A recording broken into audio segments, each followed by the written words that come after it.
এই সংখ্যাটা অনেক বড় 6 জন আছে কেউ কেউ কথা বলে না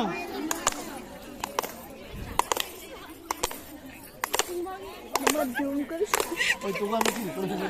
কথা বলে না হাস না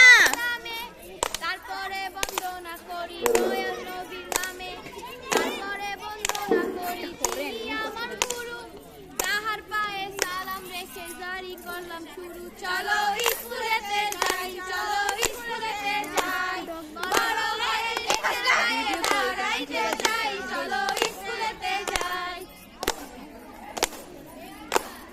জ্ঞান বিজ্ঞান সব বিষয়ে পাস হব আমরা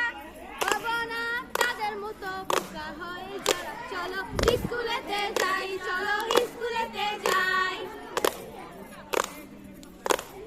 পেরাপুর উচ্চ বিদ্যালয়ে মোরা সবাই পড়ি লেখাপড়া শিখে মোরা সুন্দর জীবন গড়ি মানব থেকে মানুষ করে বিদ্যালয় মোদের পড়ি যদি ঠেকায় মোদের সাধ্য আছে কাদের বলো সাধ্য আছে কাদের চলো স্কুলেতে যাই চলো স্কুলেতে যাই স্কুলেতে যাই না মোরা ফাঁকি যে দিতে নিয়ম কানুন ভালো পড়া লেখা শিখিতে চলো স্কুলেতে যাই চলো স্কুলেতে যাই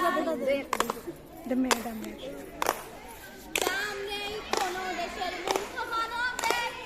এই কথাটি পৌঁছে দেওয়া অস্থির কেমন না ভাই সকলের পড়ালেখার আছে অধিকার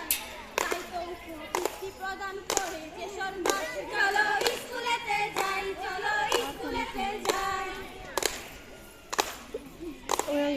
লেখাপড়া শিখি মোরা তথ্য প্রযুক্তিতে এই কথাটি বলে যাচ্ছি আমরা জারিতে অভিভাবক সবার কাছে